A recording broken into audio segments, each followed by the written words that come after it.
오늘 제목이 오늘의 선교운동에 동참하라.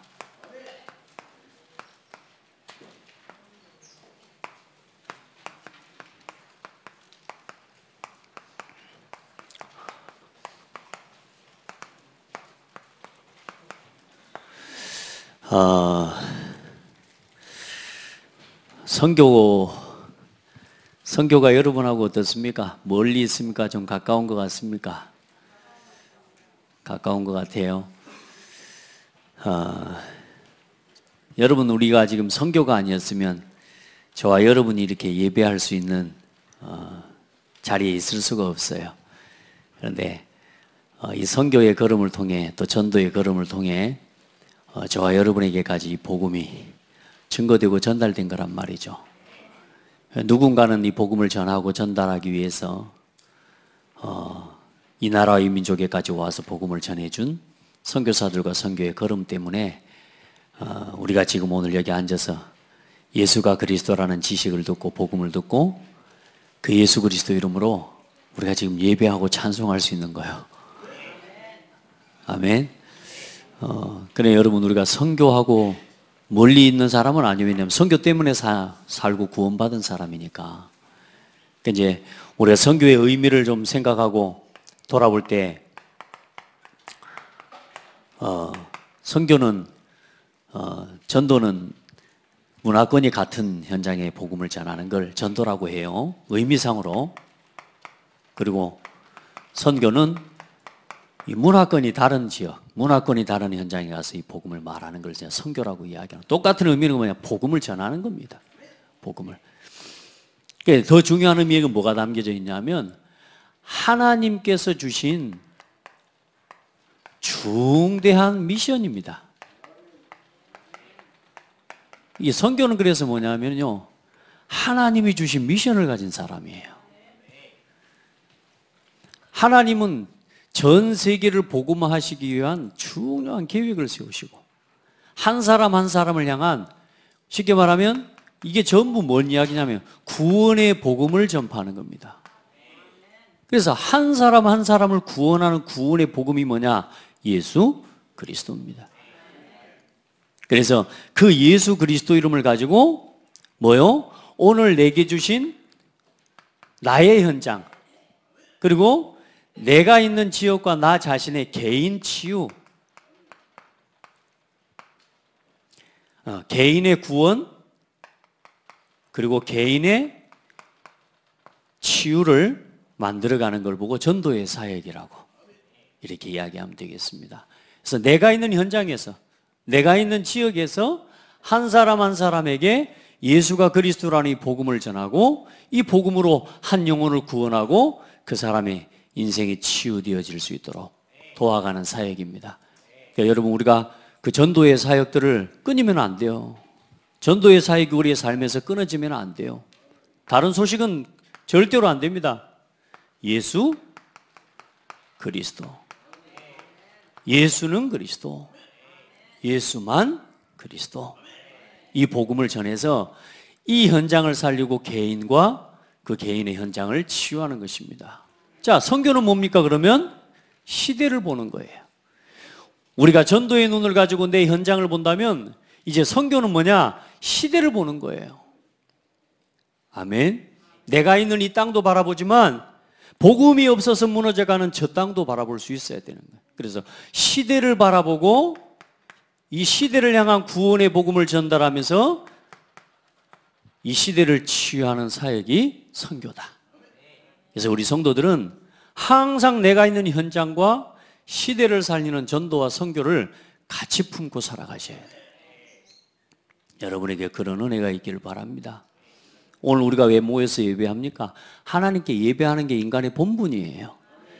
자, 그런데 저와 여러분이 이 전도와 선교라는 것을 놓치고 전도와 선교 상관없이 예배를 계속하면 어떤 예배가 돼버리냐면 종교 예배가 돼버립니다. 복받기 위해서 나와 예배하는 게 돼버리는 거예요.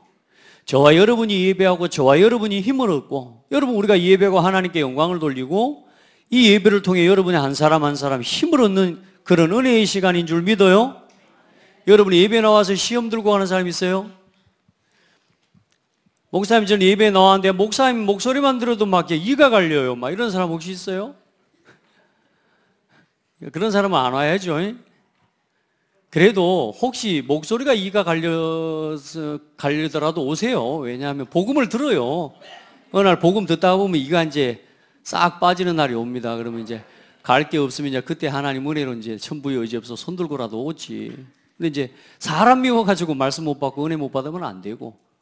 어때요, 여러분? 교회 나오고 예배 드리러 와서 막 시험 들고 낙심되고 예배 나왔는데 저 사람 때문에 힘들고 혹시 그런 사람이 있습니까? 그건 예배를 잘 못 드려서 그래요.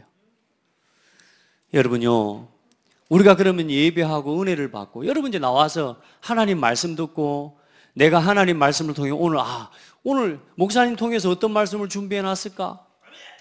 막 이런 기대 갖고 오잖아요. 저는 이 말씀, 이번 주 강단의 말씀을 놓고요, 얼마나 기도하는지 몰라요. 몸부림쳐요, 진짜로. 근데 어렵고 힘들어서 몸부림치는 게 아니라 저 준비하고 말씀을 준비하는 저는 행복해요. 왜냐하면 하나님이 가장 중요한 일을, 하나님이 원하시는 가장 중대한 사역을 심부름하고 있는 거니까 저는 행복해요.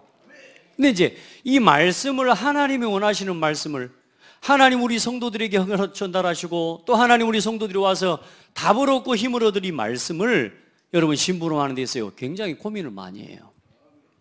여러분 그렇게 해서 오늘 이 말씀이 여러분에게 주어지는 거죠. 이렇게 말씀을 들을 때 답을 얻고 힘을 얻고 돌아간단 말이에요.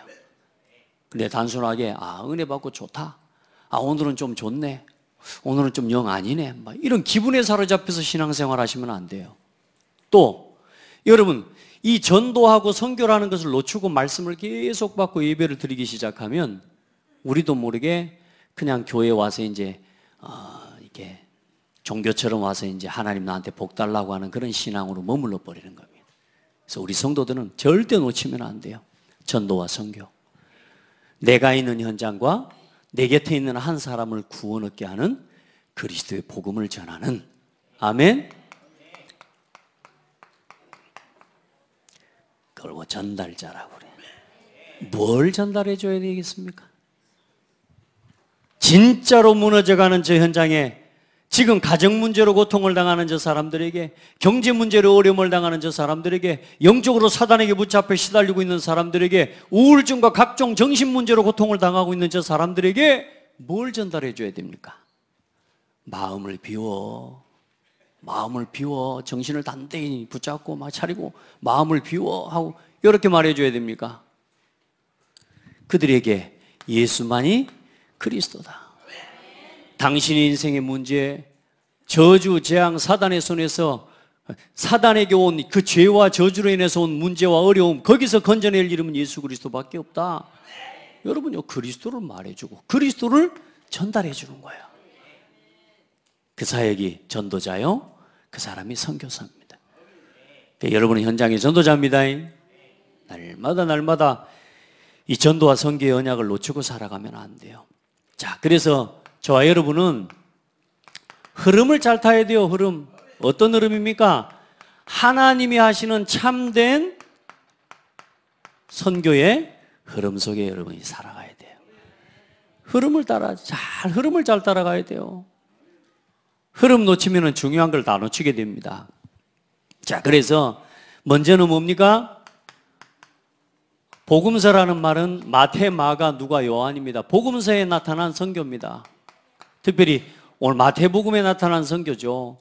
이 마태복음에 나타난 선교와 예수님께서 이 선교를 통해 선교를 위해 어떤 사역을 하셨는지 한번 보시면 되겠습니다. 자, 선교의 시작은 어땠냐?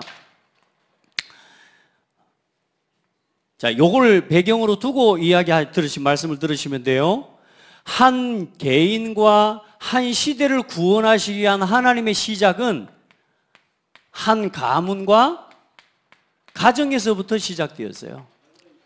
한 개인에게서부터 시작되어졌습니다.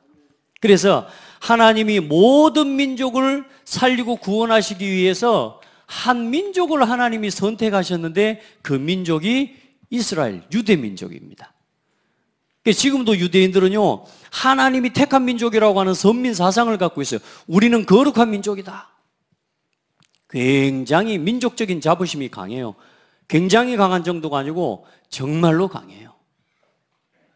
가문에 대한 여러분 자부심 가지고 계신 분들 있죠? 우리 가문이 막 이러면서 우리가 나이가 지금 몇 대 손이고 이렇게 이야기하면서 저도 제가 제 가문 한번 이야기장 가만히 보니까요, 그제 제가 태국 가가지고 커피콩을 밀수해 왔어요. 이게 식물이나 이런 건 가방에 넣으면 안 되잖아요. 근데 그걸 넣었는데, 그리고 옆에서 어떤 사람이 그 이야기를 잠깐 했더니, 누굽니까? 문익점이 아니냐 하면서 나한테 이야기를 하는 거예요. 네, 막 커피콩을 호주머니에 넣고 막 안 들키기 위해서 막 들어오고. 자, 문익점 아니냐 그래서 문익점 이야기하길래 우리 위로 올라가면 우리 할아버지의 사위래, 정천익. 그 사위가 문익점이라고, 우리 할아버지거든요. 저도 제가 이제 가문 이야기를 좀 하면은 가문에 대해서 좀 역사적으로 이렇게 이야기해 줄 수 있는 뭔가 그거 하나만 돼도 제 마음속에 자부심이 싹 들어오는 거 있죠. 근데 유대인은 그 정도가 아니에요.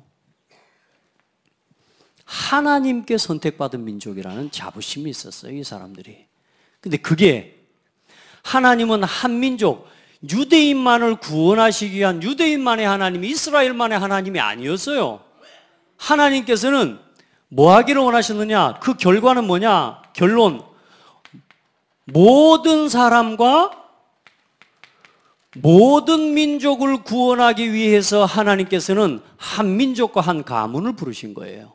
그런데 유대인들이 어디에 빠져버렸느냐? 우리 민족만 하나님의 민족이라고, 우리 민족만 하나님이 택한 민족이라고, 여기에 빠져가지고 복음을 전하지를 않는 겁니다. 그게 구약의 역사예요.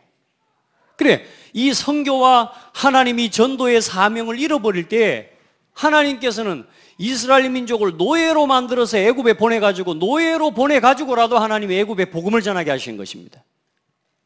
아멘? 하나님이 복음을 전해야 될 선교의 사명, 시대가 지금 재앙 가운데 빠져서 강대국들이 일어나 저주재앙, 우상문화로 일어나서 전 세계를 어지럽히고 있는데도 유대인들은 갈 생각을 안 해요. 이스라엘 민족이 갈 생각을 안 해요. 그냥 우리만 좋아. 근데 우리만 좋고가 아니요, 복음을 전하지 않으니까 그 강대국들을 통해서 밀려오는 문화와 우상의 문화로 말미암아서 이스라엘 민족이 같이 우상에 빠져버립니다. 그래서 여러분요, 복음 전해야 될 전도와 선교의 사명을 빼앗겨버리고 그걸 놓치고 살아가면 여러분 필연적으로 우상 섬기고 살아가게 되는 거예요. 어떻게 해요? 늘 나 중심, 늘 육신 중심, 늘 성공 중심으로 복받기 위해서 예배드리고 복받기 위해서 신앙생활은 어느 날 종교가 돼버리는 거예요. 그래요, 안 그래요? 유대인이 그걸 놓쳐버려요. 그러니까 이 속에서 결국은 뭐냐면요, 전부 우상에 빠져버리면, 그래 하나님 결국은 뭐요? 이스라엘 민족이 노예가 돼버리고요, 바벨론이 쳐들어가지고 포로 돼버리고요, 늘 블레셋의 공격을 당하고요, 심지어는 로마의 속국이 돼버립니다. 그러니까 하나님은 로마의 속국이 되게 하셔서 뭐 하셨느냐? 이스라엘 민족의 그 중에 남은 자들을 통해서 뭐 하셨어요? 복음을 깨달은 자들을 통해서 로마를 복음하셔버린 겁니다. 그 시대 역사의 기록 아닙니까? 구원받은 성도가 전도와 선교 이 사명 잃어버리면 종교 생활하다 가는 겁니다. 그러니까 우리 성도들 오늘 예배 드리러 왔다, 뭐 하려고요? 당연히 하나님께 영광을 돌리는 게 맞아요. 그러면 어떤 중심과 어떤 상태를 가지고 예배하러 와야 됩니까? 내 삶의 한 주간 역사하시는 하나님의 역사, 나와 관계된 현장과 그 현장 속에 하나님 한 주간이 주셨던 은혜와 응답들, 말씀의 성취들, 전도의 열매와 응답들, 그걸 가지고 오늘 하나님 앞에 영광을 돌리러 나오는 거예요.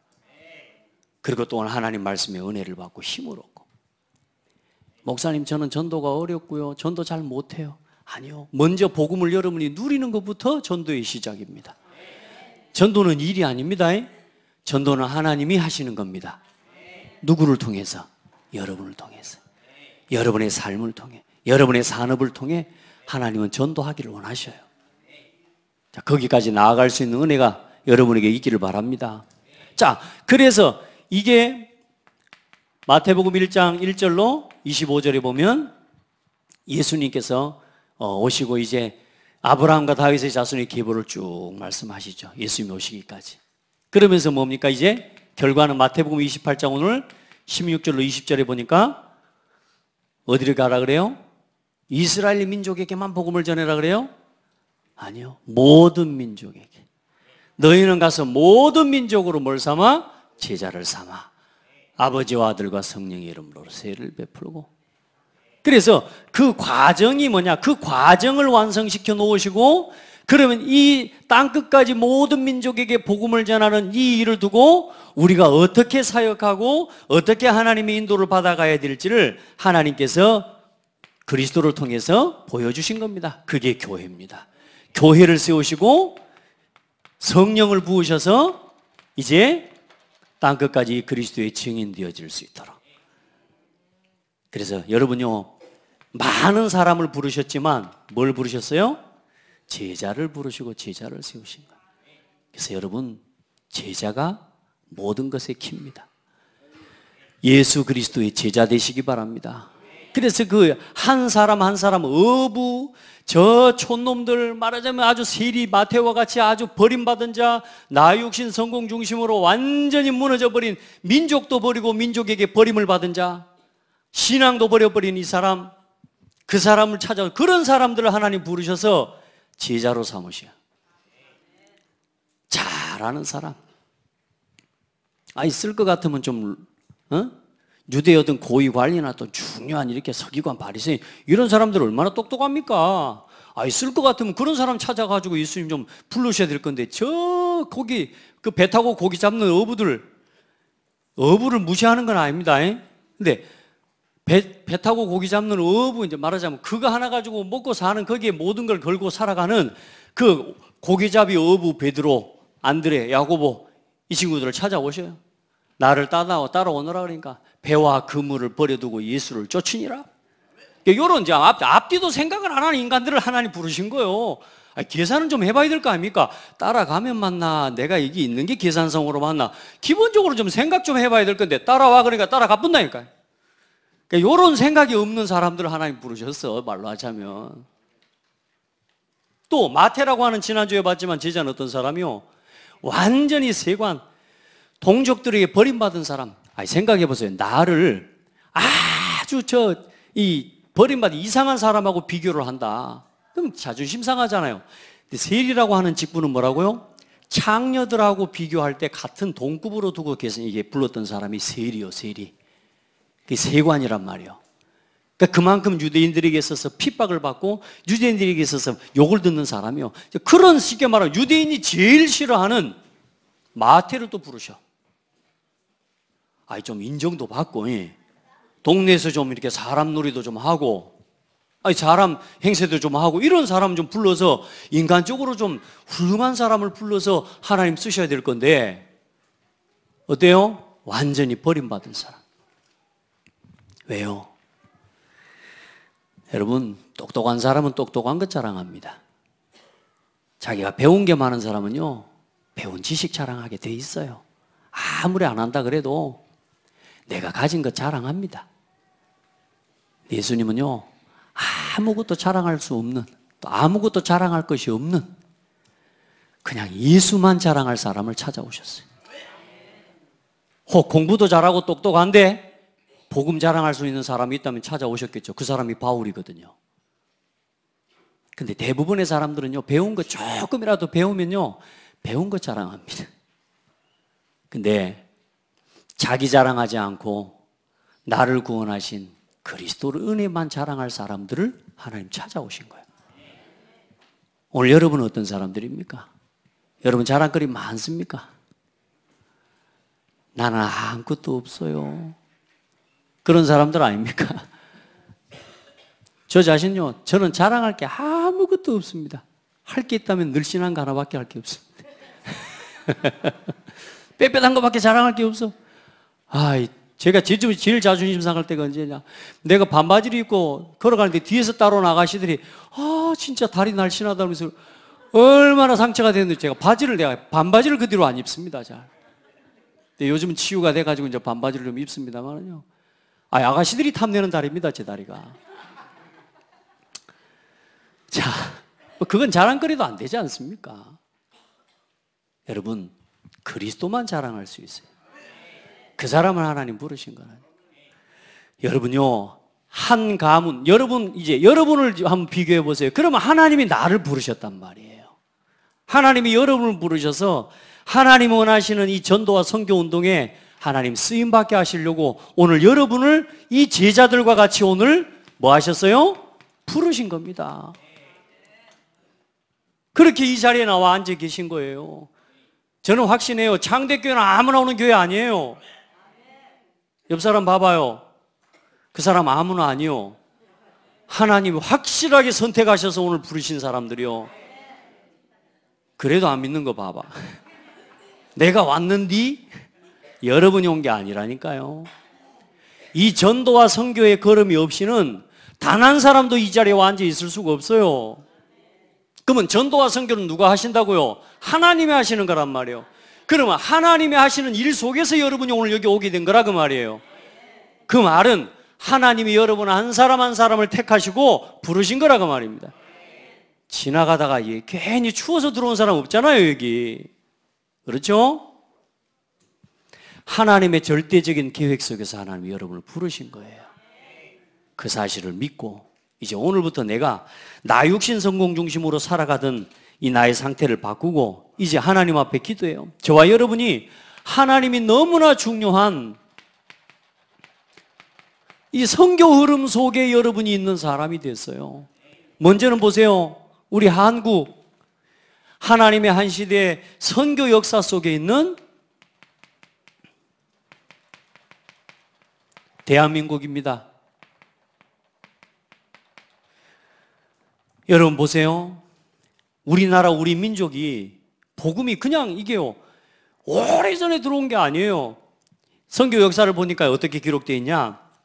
예수님이 오시기 전입니다. BC 57년경. BC라는 말은 우리가 지금 계수하고 계산하고 있는 2018년, 그러니까 2018년이 1년이 되던데 그때 그 이전에 57년, 그러니까 57년 전이라고 말입니다. 그러니까 마이너스 57로 이야기를 말하자면 예수님이 오신 이후로 1년이 계산이 되는 거예요. 그래서 그걸 뭐 AD라고 해요. 예수님이 오신 이전을 보고 이 말하자면 BC라고요. 그래서 예수님이 오시기 57년 전, 그때에 우리나라는 어떤 시대였냐? 신라가 태동하고 예수님이 오시기 전 37년에 이제 고구려가 태동을 합니다. 그리고 예수님이 오시기 전 18년도 이제 백제가 태동을 해요. 우리 이제 한국에 복음이 들어온 역사를 잠깐 이야기를 하면, 자, 그리고 예수님이 십자가에 못 박히신 그때 우리나라는 어떤 시대냐? 삼국시대예요. 우리나라가 이 성경이 예수님의 이 복음의 역사 속에서 지금 어떤 지금 흐름 속에 있는지를 확인해 보시기 바랍니다. 그리고 918년도에 이제 고려가 건국이 되고, 그리고 1392년에 이 조선이 이성계를 통해 건국되어집니다. 자, 그런데 중요한 건 이때까지도 우리나라에 복음이 들어와야 안 들어와요? 복음이 들어오지 않습니다. 완전히 버려진다. 완전히 우상했다. 완전히 무속과 귀신에게 붙잡힌 그 민족이라는 게 1390, 예수님이 오신 이후 1392년 동안까지도 우리나라는 뭘 몰라요? 복음 몰라요. 근데 우리나라에 불교가 언제 들어옵니까? 372년에 불교가 들어와요. 그래서 많은 사람들이 우리나라 복음 전하러 전도하러 가고 뭐라 그래요? 나는 절에 다녀 이러거든. 우리나라의 거의 모든 기본적인 신앙의 뿌리가 뭐요? 불교예요. 그러면서 뭐냐? 조선시대에 같이 들어온 유교, 그리고 아니면 뭡니까? 무속신앙이야. 우리 나라와 저와 여러분이 살아온 신앙의 뿌리가 뭐냐? 완전히 하나님 없는 창세기 3장, 6장, 11장. 다시 말해 소망이 없는 사람들이에요. 1300년이 넘도록, 그래서 심지어는 이 불교가 1600년 동안 사실상 우리나라의 가장 중요한 이 정서적이고 정신적인 근간을 이루는 뿌리가 된 거예요. 그런 속에 하나님이 1884년에 알렌 선교사라고 하는 선교사를 통해서 이 땅에 복음이 증거되는 문을 여시고요. 1885년에 토마스 선교사가 대동강에 와서 복음 전하려고 왔다가 목이 잘려서 죽어요. 그런데 그 목을 자른 사람이 복음을 가지고 성경을 들고 복음을 전하는 전도자가 되어지고요. 참 이상하지 않습니까? 이 토마스 선교사를 보냈던 이 하노버 교회, 그 교회에 가면 그 비석이 있어요. 1885년 죽었더니 자기 아들, 목사님 아들이 토마스 선교사예요. 자기 아들보다 22년 후인가 죽거든요. 20년이 넘는 기간 동안 죽어버린 그 자녀를 품고 하나님 앞에서 이 토마스 선교사가 가서 선교의 꽃도 피워보지 못하고 죽은 그 토마스 선교사를 위해서 그 교회가 기도합니다. 어떻게 기도하냐? 하나님, 저 대한민국을 살려달라고. 아이, 세상에 아무 빚을 지는 것도 없는 우리나라 우리 땅을 생각하면서 그 교회가 뭐 했냐? 한 선교사를 파송해놓고 그 선교사가 죽어버렸는데 하나님, 토마스 선교사를 통해 이루지 못한 꿈, 하나님 대한민국과 조선 땅에 하나님의 나라가 세워지게 해달라고 그 교회가요 계속 기도하는 겁니다. 이게 선교예요, 선교.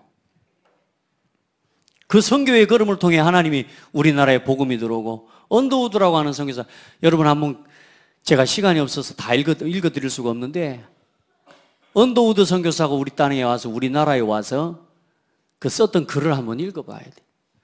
저는 그걸 볼 때마다 참 부끄럽고 감사하거든요. 그리고 우리 지난주에 우리 선교사님 그런 말씀했잖아요. 빚진 자, 그게 선교다. 우리가 값없이 이 우상의 땅에, 저주 재앙의 땅에서 완전히 창세기 3장, 6장, 11장 운명사주팔자에서 완전히 멸망해버려야 될 우리. 자, 보세요. 그럼 잠깐 그 읽어드릴게요. 안 읽어드리면 여러분 집에 가서 못 보니까.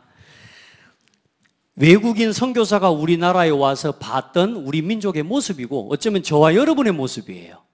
한번 보세요. 주여, 지금은 아무것도 보이지 않습니다. 메마르고 가난한 땅, 나무 한 그루 시원하게 자라오르지 못하고 있는 땅에 저희들을 옮겨와 심으셨습니다. 어떻게 그 넓고 넓은 태평양을 건너왔는지 그 사실이 기적입니다. 주께서 붙잡아 뚝 떨어뜨려 놓으신 듯한 이곳, 지금은 아무것도 보이지 않습니다. 보이는 것은 고집스럽게 얼룩진 어둠뿐입니다. 어둠과 가난과 인습에 묶여있는 조선 사람뿐입니다. 그들은 왜 묶여있는지도, 고통이라는 것도 모르고 있습니다. 고통을 고통인 줄 모르는 자에게 고통을 벗겨주겠다고 하면 의심부터 하고 화부터 냅니다. 조선 남자들의 속셈이 보이지 않습니다. 이 나라 조정의 내심도 보이질 않습니다. 가마를 타고 다니는 여자들을 영영 볼 기회가 없으면 어쩌나 합니다. 조선의 마음이 보이지 않습니다. 그리고 저희가 해야 할 일이 보이지 않습니다. 그러나 주님, 순종하겠습니다. 겸손하게 순종할 때 주께서 일을 시작하시고 그 하시는 일을 우리의 영적인 눈이 볼 수 있는 날이 있을 줄 믿나이다. 믿음은 말하는 것들의 실상이요 보이지 못하는 것들의 증거니라고 하신 말씀을 따라 조선의 믿음의 앞날을 볼 수 있게 될 것을 믿습니다. 지금은 우리가 황무지 위에 맨손으로 서 있는 것 같사오나, 지금은 우리가 서양 귀신 양귀자라고 손가락질 받고 있사오나, 저희들이 우리 영혼과 하나인 것을 깨닫고 하늘나라인 한 백성 한 자녀임을 알고 눈물로 기뻐할 날이 있음을 믿나이다. 지금은 예배드릴 예배당도 없고 학교도 없고 그저 경계의 의심과 멸시와 천대함이 가득한 곳이지만 이곳이 머지않아 은총의 땅이 되리라는 것을 믿습니다. 주여, 오직 제 믿음을 붙잡아 주옵소서. 그 기도가 응답됐어요, 안 됐어요? 응답됐어요. 우리가 선교지회를 가면 아마 그런 또 느낌들을 받을 때도 있어요. 야, 이거 뭐겠노? 이거 소망이 있나? 선교사가 우리나라에 와서 들어왔을 때 풀 한 포기 나무 한 그루가 제대로 자란 곳이 없는 땅. 예. 여러분요, 인습에 묶여있는, 고통이 고통인 것을 모르고 있는 사람들에게 고통에서 벗겨주겠다고 말이 안 된다는 거야, 이게. 여러분, 운명인 줄 모르고 붙잡혀 있는 사람에게 그 운명에서 건져내 준다 하니까 웃기는 소리 하지 말아요. 여러분, 이 저주가 저주인지를 모르고 살아가는 이 땅에 하나님의 빛이 임해야 내가 거기 있었구나, 내가 거기 붙잡혀 살았구나 깨닫게 됩니다. 어떤 성도님이 저를 찾아왔어요. 목사님, 제가 이제 알겠습니다. 내가 얼마나 불신앙하고 있었는지 내가 몰랐습니다. 내가 그 불신앙 속에 있으니까 안 보이는 거요. 그런데 불신앙에 빠져나오고 보니까 목사님, 제가 부끄럽습니다. 이런 말 어떤 성도가 나왔어요. 여러분 보세요. 빠져나와야 보이고 하나님의 은혜가 임해져야 나의 부끄러움이 깨달아지고 보여지는 거거든요. 아멘? 여러분 봐요. 운명에 잡혀있네. 이 땅에 하나님 뭐요? 저 선교사들을 통해 하나님이 복음을 전하게 해주셨어요. 불과 지금 우리나라에 그러면 이 1448년에 1884년에 이 복음이 들어왔단 말이에요. 불과 134년밖에 안 돼요. 그 시간 안에 우리가 지금 뭘 만났어요? 복음을 만났어요. 불과 134년 만에 지금 복음을 만났다니까. 저는 제가 예수 믿은 나이를 한번 계산을 가만히 해보니까 그러면요, 복음이 들어온 지 약 90년 정도에 제가 지금 복음을 만난 거예요. 쉬운 말로 하면. 이야, 참 큰 응답을 받았구나 내가. 복음이 들어온 지 막 80년대 90년 안에 제가 이 복음을 듣게 된 거요. 이거 얼마나 큰 은혜요, 축복입니까 지금. 그런데 중요한 사실을 한번 봐보세요. 얼마나 감사합니까? 지금 우리나라가 어떤 나라가 됐어요? 21세기에 선교운동의 지금 주역 국가가 되어버렸어요. 세상에 불과 100년 만에 전 세계의 선교사를 파송하는 한때 1위 나라였어요. 1위 나라. 미국 다음으로. 하나님의 복음이 우리나라 소망이 보이지 않는 이 언더우드 선교사가 와서 고백한 것처럼 소망이 보이지 않는 이 땅에 하나님께서는 일하실 줄 믿습니다. 요 믿음의 선교사들의 고백 들어와서요, 목이 잘려 죽고요, 풍토병으로 죽고요, 자기 아들이 죽고요, 자기 아내가 신랑이 죽어나가고요, 이러는데도 이 조선 땅을 버리지 않고 하나님 앞에 기도한다니까. 할렐루야. 그래 하나님 100년 만에요, 우리 대한민국이 전 세계에 복음 전하는 선교운동의 주요 국가로 서게 된 거예요.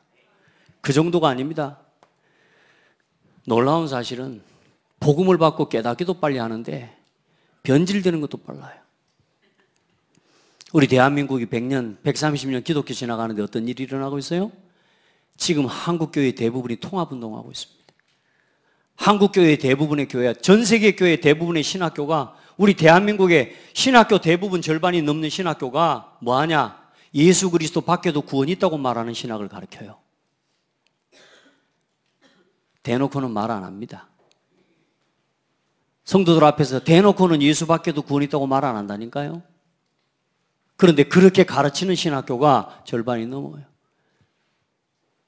여러분, 그래서요, 여러분이 참 소중합니다.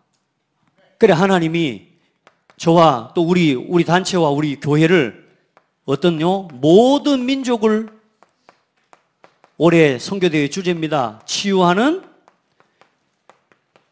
이 선교운동의 주역 단체로 하나님이 우리 다락방 전도운동을 부르신 겁니다. 아멘. 여러분, 그래요, 지금 선교운동의 흐름을 알고 내가 지금 어떤 위치에, 우리가 지금 어떤 위치에, 우리 교회가, 우리 단체가 지금 어떤 위치에 서 있는지를 알아야 돼요. 진짜 알고 하나님 앞에 기도해야 돼요. 시대를 바라볼 때요, 소망이 없는 시대 돼버렸어요. 지금 우리가 복음을 받고 복음 받았는데 어느 날 예수 믿고 구원받아서 이제는 교회도 부흥하고 교회 켜지니까 뭘로 돌아가 버려요? 조용히 전도와 선교에 대한 참 복음 안에서의 선교 놓쳐버리고요, 조용히 또 종교가 돼버립니다. 여러분, 진짜 복음 바르게 누리고 바르게 전합시다. 선교운동의 여러분 속에 하나님이 저와 여러분이 서 있습니다. 자, 그래서 여러분들은 지금부터 반드시 붙잡고 누리셔야 되는 게 뭐냐? 3가지 선교적 천명과 소명, 사명을 다 붙잡으셔야 됩니다. 오늘 여기 써놨지만은 지금 올해 우리 단체에서 지금 그래도 파송하는 선교사님들이 지금 38개국에 173가정 334명의 선교사 348명의 선교사 자녀들이 지금 선교사의 사역에 함께 하고 있습니다. 우리 대한민국은 지금 벌써 27,000명 넘게 선교사를 파송하고 있고 170개국의 나라에서 선교 활동을 지금 해나가고 있습니다. 여러분 진짜 선교 올바르게 해야 돼요. 아멘. 진짜 복음 말해줘야 돼요. 누가 어떤 복음을 누가 처음 들어가서 말해주고 전해주느냐에 따라서 완전히 달라져 버립니다. 저와 여러분이 지금 이 개혁신학에 하나님이 중요한 이 정통신학에 하나님 이 말씀을 가진 그런 장로교의 영향을 좀 많이 받은 것이 하나님 은혜이기도 하고 지역으로 그렇습니다. 자, 이제 저와 여러분이 나의 선교를 찾으셔야 돼요. 그래서 선교적 천명이 있습니다. 그리고 선교적 소명, 선교적 사명을 여러분 딱 붙잡으셔야 돼요. 다른 사람이 다 하는 선교, 전도 선교 그거 말고 나의 선교, 나의 전도를 붙잡아야 된다. 선교적 천명이 뭡니까? 모든 민족에게 뭐가 필요합니까? 복음이 필요합니다. 이게 복음을 깨달은 사람, 그게 선교적 천명을 깨달은 사람입니다. 지금 전 세계가 12가지 사단이 준 것 가지고 무너져 가고 있다. 그래서 전 세계에는 모든 민족은 예수 그리스도의 복음이 필요하다. 아멘. 이거 붙잡으셔야 돼. 이 그리스도의 복음이 얼마나 중요한지 여러분 스스로가 체험해야 돼요. 예수 믿고 구원받아서 교회 다니니까 좋은 사람 만나고 성적 좋은 사람 만나고 성질 좋은 사람 만나고 이런 건 아닙니다. 여기 교회는 어디 와서 어디 경로당 모임 아니요. 예. 예수 믿고 교회 왔더니 아이고 사람들이 너무 다 좋아. 좋은 사람 만나러 안 된다는 교회는 그런 것이 아니요. 여러분요. 구원받은 여러분 한 사람 한 사람은 이제는 선교적 천명, 소명, 사명을 붙잡고 기도해야 돼요. 아멘. 자, 그리고 선교적 소명이 뭡니까? 하나님께서 이 교회와 이 복음 전하는 일을 위해서 나를 이곳에 뭐 하셨어요? 부르셨구나. 깨닫게 되기를 바랍니다. 오늘 이곳에 하나님이 여러분을 부르셨습니다. 오늘 여러분이 서 있는 그 자리가 땅끝입니다. 땅끝까지 이르러 내 증인이 되리라. 오늘 여러분 곁에 오늘 여러분이 섬기는 이 교회가 여러분이 섬겨야 될 가장 중요한 전도 선교지요. 붙잡게 되기를 바랍니다. 이 속에서 하나님이 이제는 한 모든 민족이 우리 전 세계에 지금 몇 개국이 있습니까? 237개 나라. 그리고 어제 저녁에 제가 한번 컴퓨터로 봤더니 통계를 봤더니 지금 전 세계 불과 얼마 전만 해도 60억 인구라고 그랬는데요. 76억 인구요. 237개 나라 전 세계 76억의 인구 중에 내가 이 많은 민족 중에 한 민족도 이 많은 영혼 중에 한 영혼도 내 기도 속에 담을 수 없는 사람이라면 사실 아무 의미 없이 사는 인생이다. 아멘. 여러분 붙잡으세요. 237개 나라 중에 내가 살리고 나를 통해 하나님 내가 품어야 될 나라 대한민국 당연히 품어야죠. 당연히 살려야죠. 이제 하나님이 저와 우리 교회에 열어주신 동남아와 또 유럽이라는 현장도 있지만 동남아 11개국 품게 되기를 예수 이름으로 축복합니다. 진짜로 기도하고요. 237개 나라 이름은 다 못 외워도 동남아 11개국 나라는 외울 수 있기를 바랍니다. 저도 꼭 외우다 보면 하나씩 빠지더라고. 근데요, 기도해요. 전 세계 237개 나라 70억의 영혼 중에 나도 한 사람이겠지만 이제 전도와 선교의 눈으로 바라보면서 한 민족과 한 영혼을 품고 기도할 수 있는 사람이 되라. 그게 나의 사명입니다. 여러분 품으세요. 한 민족, 한 영혼. 그리고 하나님이 세우신 이 교회와 여러분이 살아가고 있는 이 지역을 여러분의 선교적 천명의 현장으로 품으세요. 이제 기도 속에 이걸 담으시기를 예수님의 이름으로 축복합니다. 여러분 진짜요, 기도할 때 하나님 앞에 이 선교적 천명, 소명, 사명을 가지고 하나님 앞에 기도해요. 전 세계 237개 나라 76억의 인구 중에 하나님 정말로 복음을 들을 사람, 또 여러분 품은 동남아 11개국과 유럽과 하나님 전 세계 우리 모든 선교사들이 흩어져 있는 현장마다 하나님 나라 살아나는 역사 있게 하여 주옵소서. 기도할 수 있기를 예수님의 이름으로 축복합니다. 자, 결론입니다.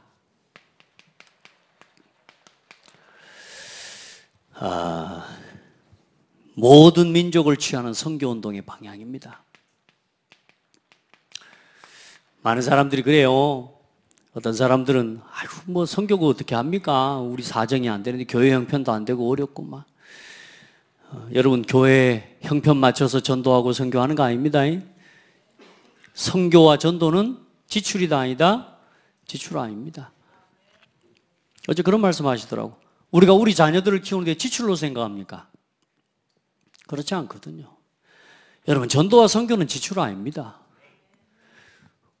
우리 특별히 우리 성도들, 우리 중직자들 오해하지 말고 들으세요.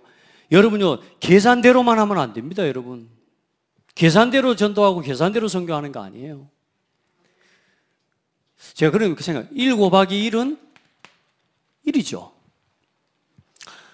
자, 예를 들어 저하고 여러분의 관계를 두면 우리 성도들이 1이요. 내가 1의 믿음을 갖고 있으면 평생 1 곱하기 1이요. 그거밖에 안 돼요. 이게 계산입니다. 그래서 저는 하나님 앞에 기도하기로 했어요. 아무리 우리 성도들이 1을 고집해도 나는 믿음으로 가야지. 아멘. 그리고 1 고집하고 있는 그대로 아니도록 바꿔줘야지. 하나님이 바꾸시도록. 여기에 하나님이 쏟아부어 주셔요. 100배, 1000배 하나님이 영원한 응답을 쏟아부어 주십니다. 우리 신앙이요, 자꾸 이야기합니다. 목사님 돈이 없습니다 말하면서. 목사님 형편이 이렇습니다. 형편 말하지 말고 믿음을 고백하십시오. 아멘. 어떤 성도가 그래요? 목사님 마음껏 하십시오. 제가 감당하겠습니다. 할렐루야. 그럴 수 있는 제자들이 되기를 축복합니다. 마음껏 뛰십시오. 제가 감당하겠습니다. 아멘. 여러분요, 절대로 손해가 아닙니다. 전도 선교는. 전도를 놓고 선교를 놓고 계산하지 마세요. 그건 죄입니다. 하나님이 하시는 거예요. 안 할 거라면 하지 말면 돼요. 뭐요? 하나님이 하시는 일에 내가 쓰임 받는 게 전도와 선교예요. 아멘. 뭘 가지고? 우리의 믿음을 쓰십니다. 전도와 선교에 대해서만큼 하나님은 반드시 믿음을 쓰십니다. 그렇게 하시기 바랍니다. 예. 계산을 틀리게 하란 말이 아닙니다. 이건 계산이지만 그러나 뭐냐? 그 속에 뭘 담아라? 믿음을 담아라. 절대로 놓치지 마세요. 그렇게 해서 우리에게 주신 선교적 천명, 소명, 사명을 감당해가는 복된 성도들이 되기를 주임으로 축복합니다. 자, 앞으로 우리가 선교를 어떻게 해야 되느냐? 많은 전 세계가 병들어 있습니다. 지금 다 병들어 있어요. 치유 선교해야 됩니다. 앞으로 로봇 나오고요, 인공지능 발달하면서요, 우리가 지금 하고 있는 일의 70%, 80%가 다 없어진다 그랬잖아요. 근데 그게 사실이에요, 여러분. 진짜로 그렇습니다. 앞으로 심각한 시대가 오거든요. 그래서 우리 후대들은요, 기도해요. 여러분이 어떤 기능을 하든지 간에, 어떤 전문성을 가지든지 간에 영적 전문성 가지고 나가면 돼요. 왜냐하면 앞으로 이런 문제들 때문에 오는 영적 문제, 다시 말해 인공지능과 로봇과 기계가 해결할 수 없는 문제가 앞으로 계속 일어나요. 영적인 문제. 그 영적 문제에 답을 주는 전문인이 되면 돼요. 아멘. 그래서 영적 서밋이 되라 그 말입니다. 지금 치유 선교해야 돼요. 지금은 다 정신적으로, 여러분 말씀드렸지 않습니까? 고창이 우리나라에서 자살률이 몇 위라고요? 1위, 2위 이렇습니다. 고창이 지역의 이 인구 비례해서 자살률이 1위요. 지금 1, 2위. 그러면 대한민국은 10년 동안 자살률 몇인 줄 압니까? 대한민국은 전 세계 자살률 1위예요. 10년 동안. 그러면 대한민국이 전 세계 1위였는데 그 1위 하는 나라의 1위다. 대표적인 동네입니다. 웃을 일이 아니라 이게. 고창 전 세계 자살률 1위입니다. 그 말은 무슨 말입니까? 고창에 사는 우리 사람들의 정서, 생각, 판단. 얼마 전에 또 아이가 뭐 어디 저기서 뛰어내려 죽어불겠다고 내가 자살한다고 2층에서 뛰어내린다고 막 그러고 있었대요, 애들이. 그 뭐요? 그렇게 보고 배워온 거예요. 문제를 해결하는 방법을 단 한 번도 복음으로 돌아가 보지 못한 거예요. 누구 한 사람도 옆에서 하나님 너와 함께 하신다 이 말을 들어본 적이 없어요. 참아라. 혹은 질러버려라. 엄마 아빠가 하는 거 그대로 배우고요. 주변의 사람들이 하는 거 그대로 해. 기분 나쁘면 죽어버려. 기분 나쁘면 자살해버려. 기분 나쁘면 찔러버려. 이게 우리가 가지고 있는 이 지역의 뭐요? 정서입니다. 정서. 이거 속에서 지금 뭐요? 사단이요. 계속 역사하고 있어요. 따라합시다. 이 땅을 살리는 선교. 선교적 천명, 소명, 사명 붙잡으시길 바랍니다. 여러분들은 보통 축복의 사람들이 아니에요, 지금. 복을 받기 위해 교회 온 게 아니고 복을 가지고 복을 받은 사람이 교회에 왔어요. 이제는 이 복을 가지고 이 지역을 살려야 된다고 말이에요. 이제 복 받아야 된다는 생각에서 머물러 있지 말고 이제 이 지역을 살리는 사람 돼야 된다. 치유할 수 있는 증인 되라. 내 가정에 있는 문제, 내 삶의 아픔, 내가 걸어왔던 아픔, 인생의 아픔을 가지고 이제는 그 문제에 대한 답이 그리스도라고 말하는 증인이 되라. 여러분은 치유의 증인이요. 그리고 서밋 선교해야 됩니다. 반대로 성공한 사람들 다 무너져 있습니다. 겉으로 볼 땐 돈도 많고 성공하고 정치인들, 경제인들인데 뭐요? 다 무너져 있습니다. 이 사람을 치유해야 됩니다. 그리고 우리 렘넌트와 우리 후대들을 이 성공자들을 상대할 수 있는 엘리트들로 키워내야 됩니다. 그게 서밋 선교입니다. 그리고 어떤 선교입니까? 문화 선교입니다. 조용히 이제는 실제로 문화의 흐름을 바꿀 수 있는 우리가 그 응답을 함께 받아갈 수 있기를 바랍니다. 잘못된 사상과 이념, 진정한 예배 문화 회복해내야 되죠. 자, 그리고 중요한 건 뭡니까? 이제 차세대의 선교사입니다.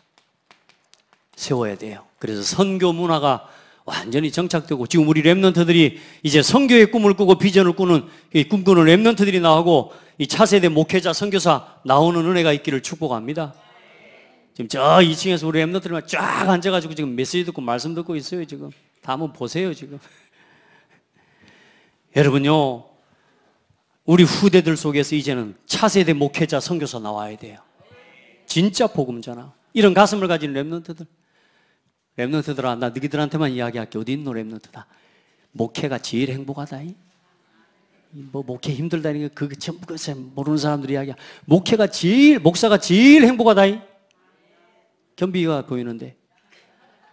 그래서 닐 보고 하란 말은 아니야. 근데 하나님이요, 그게 제일 행복해요, 여러분. 목사님 목회 힘들잖아요. 인간적으로 복음 못 누리면 힘들죠. 근데요, 모든 것 그리스도께 복음 안에서 여러분요 회복해내야 됩니다. 자, 여러분, 우리가 이 방향을 놓고 하나님 앞에 기도하고 여러분이 이 방향을 두고 하나님 앞에 여러분이 가진 작은 것 가지고 오늘도 쓰여지고 헌신하고 있다고 믿으시길 바랍니다. 여러분이 오늘 이 자리에 나와 예배하고 은혜 받고 힘을 얻고 또 여러분이 여러분 현장에 돌아가서 이 복음을 위해 살아가는 게 전도와 선교에 쓰임받고 있는 겁니다. 아멘. 여러분의 일이, 여러분의 산업이, 여러분의 모든 것이 선교운동을 위해 쓰임받는 그런 복된 은혜가 있기를 축복합니다.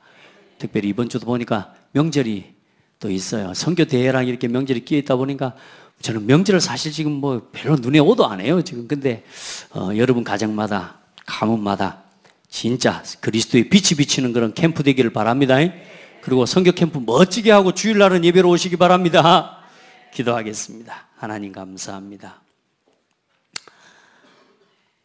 이 나라 이 민족을 사랑하시고 영세전의 창세전부터 예정하신 복음을 불과 134년 전에 이 나라 이 땅에 하나님 심어주시고 그 복음의 씨앗이 자라 열매 맺어 우리에게까지 버려져 있던 우리의 삶에까지 이 복음이 흘러와 예수를 믿고 구원 얻어 하나님 자녀 되게 해주신 것 감사합니다. 하나님 은혜를 주셔서 이제 내가 예수 믿고 구원 받은 것으로 끝난 것이 아니고 이제 이 복음 빚진 자로 또 죽어가는 사람 현장, 수많은 시대와 민족을 치유하는 전도와 선교의 주역으로 쓰임받게 하여 주옵소서. 그 일을 위해 우리의 가진 것, 작은 것, 또 우리의 모든 것을 하나님께 드릴 수 있는 믿음을 더하여 주시고 하나님 이 복음을 위해 살아갈 수 있는 제자들이 되게 하옵소서. 특별히 하나님 동계올림픽과 여러 가지 국가적인 행사들로 또 하나님 바쁘고 또 하나님 우리 명절로 하나님 또 지역에 또 가정에 하나님이 원하시는 전도와 캠프 일어나는 시간 되게 하여 주옵소서. 우리 온 성도들의 가정과 가문이 예수 믿고 구원받아 복음 전하는 전도 선교에 쓰임 받는 가정 가문 되게 하여 주옵소서. 살아계신 예수 그리스도 이름으로 기도드립니다. 아멘.